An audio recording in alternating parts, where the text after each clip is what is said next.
que tú te despojaste, Señor, por cada uno de nosotros, Señor, y diste tu vida, Señor, sin pensarlo dos veces, Padre. Gracias por todo lo que tú estás haciendo y tú lo que seguirás haciendo en cada uno de nosotros. Enséñanos a ser obedientes, Padre. Enséñanos a seguirte buscando, Señor, a anhelar tu presencia, Señor, en la vida de nuestra familia y la de nosotros, Señor. Oramos en el nombre del Padre, del Hijo, del Espíritu Santo. Amén. Amén. Y amén. Así sea, Señor.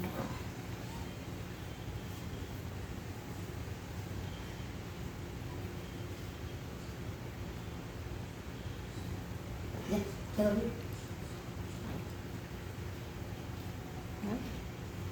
¿Esto pues?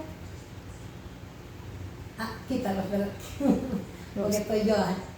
Quítalo, solo quítalo y lo vuelves. Bueno, como todos los viernes, yo le doy gracias a Dios por este grupo que nos mantenemos firmes para seguir aprendiendo cada día más. Siempre le doy las gracias a Magali, a Sol, a Luz y a Odales. Y gracias a Dios porque Él es el que nos usa como instrumento para que aprendamos lo que Él quiere que nosotros digamos, que aprendamos a hablar. Y hoy les traigo 4 cosas muy hermosas que me gustó, que dice, vamos a hablar hoy lo que Dios hace con nosotros. Como yo siempre digo, que Dios hace con nosotros cuando nosotros lo dejamos trabajar en nosotros. Porque Dios es un caballero. Dios no esfuerza a nadie, sino que Él toca, llama. Y si le abrimos, pues Él entra. Pero esta lección me gusta y yo sé que a ustedes les va a gustar porque dice, Dios nos lava, nos purifica, nos restaura y nos renueva. Dice, hoy en día muchos cristianos quieren que la sangre los cure, pero que no los lave. El ritual del tabernáculo del Antiguo Testamento nos da un claro ejemplo de lo que a manera de andar con Dios, la limpieza, ningún sacerdote podía entrar en el lugar santísimo y tener comunión con Dios cara a cara sin haber sido lavado. Algunos cristianos creen que pueden sortear el lavacro, el cual representa para nosotros el lavamiento por la palabra de Dios. Dice, aquí hay un comentario que me gustó. Muchos creyentes, sin embargo, no quieren nada más que ser cubiertos o un boleto rápido a la gloria, sin dolor, sin cruz, sin limpieza. Van por ahí declarando, estoy bajo la sangre. A veces, y dice, y estoy salvo. Y esto es verdad, porque hay muchos cristianos que a veces cuando se apartan de las cosas de Dios, para sentirse tranquilos, dicen, no, yo recibí al Señor y yo ya soy salvo. Yo les voy a dar una opinión mía. Cuando nosotros somos salvos de verdad, es porque hemos creído en Dios. Pero es un regalo, como dice, es una gracia de Él que nos da a nosotros la salvación. Y eso es como cuando alguien te regala a ti algo, no porque sea de valor o porque sea menos de valor, pero cuando a ti te regalan algo y tú lo guardas, es porque tú aprecias a aquella persona. Sí. Y así somos nosotros. Si nosotros realmente queremos la salvación y decir que somos salvos, esa salvación tenemos que cuidarla. ¿Y cómo la vamos a cuidar? Oyendo su palabra, yendo a la iglesia, leyendo su Biblia, estudiando la Biblia, como digo yo, porque cuando nosotros estudiamos la Biblia y la meditamos, ahí es donde vemos que realmente sí estamos creyendo en nuestra salvación. Miren lo que dice 1 de Juan 1:7. Si decimos que tenemos comunión con Él y andamos en tinieblas, mentimos y no practicamos la verdad. Pero si andas en luz y tenemos comunión unos con otros, y la sangre de Jesucristo, su Hijo, nos limpia de todo pecado. Amén. ¿Verdad? Entonces, dice, purificar. ¿Qué es purificar? Dice, podemos ser purificados mediante el proceso de la iluminación, la exposición y juicio de Dios. Podemos ser purificados de toda impureza mediante la terminación e eliminación de la cruz. podemos ser purificados mediante la limpieza y el lavamiento de la sangre de Cristo Jesús. Y mediante la palabra de Dios nos purifica de varias maneras, principalmente a través de iluminación del Espíritu Santo, que nos revela nuestra condición espiritual y nos guía hacia el arrepentimiento y la transformación. La Biblia como un espejo mostrando nuestras faltas y motivándonos a buscar la limpieza y el perdón divino. Dice, la limpieza y el perdón divino es la palabra de Dios. Expone nuestros pecados y errores, revelando la necesidad de arrepentimiento y perdón. En resumen, la palabra de Dios es un instrumento poderoso de purificación que nos ayuda a creer en santidad, perdonar y vivir una vida plena en Cristo Jesús. Nos dice Efesios 5:26, para santificarla, haciendo purificado en el lavamiento del agua por la palabra. Aquí vemos que Dios nos habla verdad directamente, como realmente Él quiere que nosotros aprendamos a salir del pecado. Dice, restaura. La Biblia está llena de ejemplos de restauración, donde Dios interviene para reparar lo que está roto o dañado, tanto en el ámbito físico como en el espiritual. Algunos ejemplos notables son la restauración de la salud de Job, la restauración de la relación entre Job y Esaú y la restauración de la nación de Israel. Y aquí les voy a leer cómo Dios trabajó en esta situación. Dice, la restauración de salud de Job, después de sufrir grandes pérdidas, enfermedades, Dios restauró la salud de Job, le dio el doble de lo que había perdido y lo bendijo con una familia grande. Los que hemos leído la palabra en Job, sabemos que Job fue un hombre ante los ojos de Dios bueno, obediente, noble. Él oraba mucho por sus hijos. Y a veces aquí hay un error de las personas. Dice, sí, él oraba, pero él no disciplinaba. O sea, a veces ese es el error de nosotros los cristianos que tenemos. Y me pongo yo ejemplo, porque a veces nosotros decimos, no, nosotros le decimos a nuestros hijos que Dios esto, que Dios lo otro. Pero si en nuestra casa no ponemos orden, estamos permitiendo el pecado en nuestra casa. Y por eso Job pasó, y también Dios lo permitió para demostrarle a las personas, como Job dijo en una de las palabras de él, Dios dio y Dios quitó. Job perdió todo, perdió sus animales, perdió los hijos, y dicen que no había hijas más bellas como las de Job, las que volvieron a nacer. O sea, aquí vemos que la mano de Dios, pero también Job reconoció y dijo, de oídas te había oído, pero más ahora mis ojos te ven. O sea, a veces nosotros podemos estar en la iglesia, podemos decir somos cristianos, pero si nosotros no oímos bien la palabra de Dios, no vemos con estos ojos las faltas de nosotros, porque Dios a quien quiere cambiar primero es a nosotros. Porque cuando hay un cambio genuino en nosotros, entonces cuando nuestro hogar empieza a cambiar. Y dice, restauración de la relación entre Job y Esaú. A pesar de las tensiones y rivalidades de familiares, Jacob y Esaú finalmente se reconciliaron, mostrando el poder del perdón y restauración de Dios. O sea, estos eran dos hermanos que nacieron gemelos, pero uno le cogió hasta la patita porque quería salir a la misma vez con su hermano. Y crecieron, y la mamá siempre tuvo más amor por Jacob que Esaú. Y la historia es linda, léanla, pero es preciosa. Y parece que fuera mentira, y a veces pasan en la familia esas situaciones, que a veces nosotros sin querer como madre desarrollamos como un amor más a un hijo, y si hay 5 o 2 hijos, las que solo tuvieron uno pues no tienen ningún problema, pero uno que tuvo 4, 3, 5, hay problemas a veces. Y a veces no es que la madre elige querer más un hijo, sino que a veces es la intimidad, la relación, la comunicación. Entonces eso como que a uno lo llena más con ese hijo. Pero yo como madre no puedo decir, yo quiero a mis 4 hijos por igual. Exactamente. Entonces dice, restauración de la nación de Israel después del exilio. Dios prometió restaurar su pueblo después de su cautiverio en Babilonia, prometiendo regresar a su tierra y reconstruir su nación. Ahora viene la palabra renueva.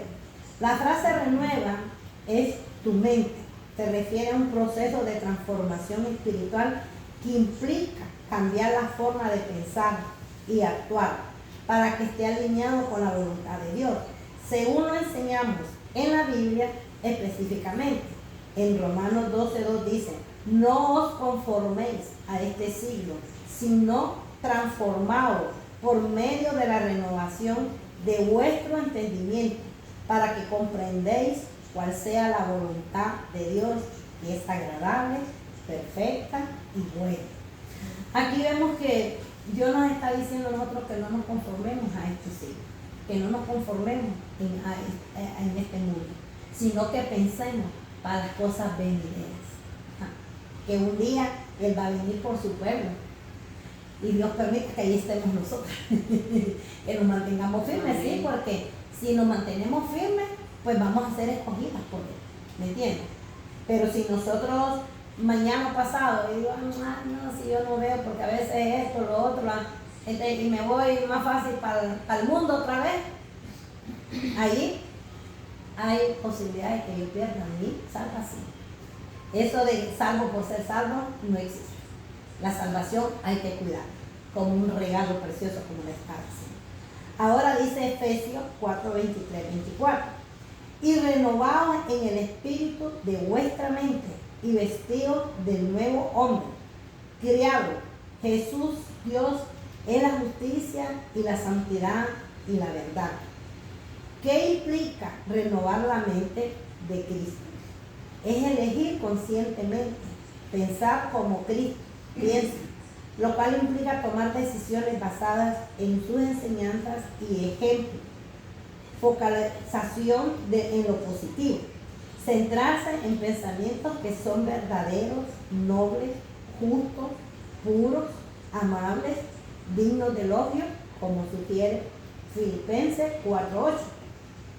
Dice, por los demás, hermanos, todo lo que es verdadero, todo lo que es honesto, perdón, todo lo que es justo, todo lo puro, todo lo amable, todo lo que es de buen nombre, así haya virtud alguna. Si algo digno de alabanza en su pensar. Dice, ¿qué dice la Biblia sobre renovar la mente? Es imposible para aquel que no ha creído en Cristo renovar su mente. Pero para el que ha creído, la Biblia dice, es una nueva criatura, que las cosas viejas pasaron, y aquí todas son hechas nuevas. Cristo le da la vida a nuestro espíritu y restablece nuestra relación con Dios. En Apocalipsis 2:23 dice, a sus hijos heriré de muerte, y toda la iglesia sabrá que yo soy Él, el que escudriña la mente, el corazón, y os daré a cada uno según vuestras obras. A mí me gustó mucho esta lección. ¿Por qué? Porque aquí vemos que quiere Dios que seamos lavados, que seamos renovados, que seamos purificados. Y a veces nosotros decimos, no, yo le digo a todo el mundo, si nosotros no leemos la palabra del Señor y restaurador, porque Él restaura nuestra vida. Yo les voy a decir como yo llegué a la iglesia. Yo llegué con muchos problemas, con mucho dolor. Y me acuerdo que cuando yo le entregué la vida a mi Señor, yo me sentía como una niña enamorada. Yo hablaba de Él y yo le decía a la gente, no hay como mi Dios, no hay como mi Padre. ¿Por qué? Porque Él vino a restaurar mi vida que estaba dañada, a aprender a dejar el pasado. Porque Él dice, en Él somos criaturas nuevas. Y tenemos que aprender esto, hermano, que en Él somos criaturas nuevas. Nosotros no tenemos que estar trayendo nuestro pasado, que si yo fui esto, que si yo fui lo otro. No, porque si nosotros vivimos en el pasado, Él no puede hacer nada en nosotros. Entonces tú vas a la iglesia, como yo digo, y te lo digo de verdad, a veces cuando yo veo muchas personas que no tienen un cambio genuino en el Señor, van a la iglesia por ir, porque por aquí les entró y por aquí les salió. Pero qué hermoso es cuando nosotros empezamos a ver, como yo digo, nosotros somos como el alfarero agarra y moldea la vajilla. ¿Cuánto hace que tú Ajá. conociste del Señor? ¿Cuánto hace que tú conociste del Señor? 30 años. Entonces, cuando yo entré en el Señor, yo entendí, y se lo digo de verdad, también he entendido que no todos caminamos al mismo paso. Como dicen, unos gatean, otros caminan, otros corren, pero lo importante, hermanas, no es correr, es saber llegar y permanecer. Eso es lo hermoso. Porque llegar cualquier llega, correr cualquier corre, pero permanecer en el Señor. Así estemos pasando una prueba de enfermedad, una prueba económica, una prueba de trabajo, cualquier prueba. A veces, y se lo digo por mi vida, he aprendido que el Señor me enseñó a mí a aprender a depender de Él, no del hombre, sino que de Él. Yo he aprendido ahora que yo, todo lo que veo, todo lo que me da, todo lo que me hace falta, yo digo, Señor, tú lo sabes, tú tienes un propósito. Es para que yo pueda hablar y decirle al mundo cómo tú me solucionaste esta situación, cómo tú hiciste esto. Y yo, solo lo único que tuve, y lo digo verdad, es levantarme y orar y decirle, Padre, aquí te pongo esta situación. Yo por mi propia fuerza no la puedo arreglar, pero yo sé que en ti, y si es tu perfecta voluntad, porque tenemos que aprender a esperar en Él. Y si Él le parece que lo que yo le he pedido es bueno, me lo va a dar. Si Él sabe que no es bueno, Él no me lo va a dar, porque tal vez nos va a dar otra cosa mejor. Entonces nosotros tenemos que aprender que el Señor quiere restaurar nuestra vida, purificar nuestra vida y enseñarnos que Él nos lava, y Él nos lava con su sangre. Su sangre tiene poder, su sangre tiene el poder para transformarnos, para cambiarnos, para darnos vida y vida en abundancia y vida eterna. A veces yo le digo a mucha gente, esta palabra es bonita, a mí me gustó mucho, es pequeña, pero como les digo, el que nosotros nos quedemos, porque el Señor quiere lavarnos, quiere restaurarnos, quiere purificarnos, ¿no? Cuando nosotros aprendemos todo eso, yo se los digo, yo antes a Dios le decía al Señor, cambia a mis hijas, cambia a mi esposo, cambia. Y un día aprendí a decirle, no, Señor, cámbiame a mí. Cámbiame a mí, porque cuando Dios nos cambia a nosotros, y a nosotros no vemos con los ojos como veíamos con los ojos del mundo, sino que vemos con los ojos espirituales. Vemos a nuestros hijos que van a hacer lo que nosotros hemos añorado de ellos. ¿Me entiendes? Pero tenemos que hablarle a nuestros hijos, insistirle a nuestros hijos, que si ellos no hacen las cosas correctamente, y a veces hay gente que me dice, ay, pero la oración, sí, la oración tiene poder, pero cuando Dios ve que en nosotros hay decisiones equivocadas, Él no nos va a bendecir a nosotros si nosotros estamos haciendo las cosas mal. Él nos va a bendecir a nosotros si nosotros somos obedientes. Y que tenemos que pasar, porque yo os digo, yo he pasado esto, lo otro, pero no así tan seguido, sino que como que me da un break. Y después, pero ¿saben por qué? Para que nosotros no nos sintamos que nosotros todo lo que hemos logrado, lo hemos logrado por nuestra propia fuerza. Lo hemos logrado por la fuerza de Él. Porque Él es el único que nos da la fortaleza, la sabiduría, la inteligencia. Se la pedimos a Él. Mire, yo le he pedido al Señor que me dé gracia, que me dé amor a mis hermanos. Y yo se lo digo, la guardina que está aquí sentada no era la guardina que estuvo hace 20 años atrás en mi iglesia. Yo era con carácter. No, es que tenía mi carácter. ¿Por qué? porque no leía la palabra. Cuando yo empecé a leer la palabra, yo les digo verdad a ustedes, esta es una oportunidad los viernes de yo poderles hablar a ustedes. E inclusive a veces cuando me he quedado solo con Magali, yo me la gozo como que tuviera mi casa llena. ¿Por qué? Porque esa palabra a mí me levanta, hermano. A mí me enseña a que yo tengo que depender de Dios, a que Dios tiene todo. Dios sabe todo lo de Magali, todo lo de Sol, todo lo de Luz, todo lo de Odal y todo lo de Guardina. Él conoce nuestras necesidades, pero Él como Padre quiere que nosotros le digamos, Señor, mira, esto te lo presento. Y después darle gracias y esperar en Él. Cuando nosotros esperamos en Él, es cuando Él dice, ya están listas para recibir. Y ahí vienen los regalos. Ahí viene lo que tanto hemos pedido, lo que tanto hemos anhelado. Así que Dios me las bendiga. Sigamos adelante.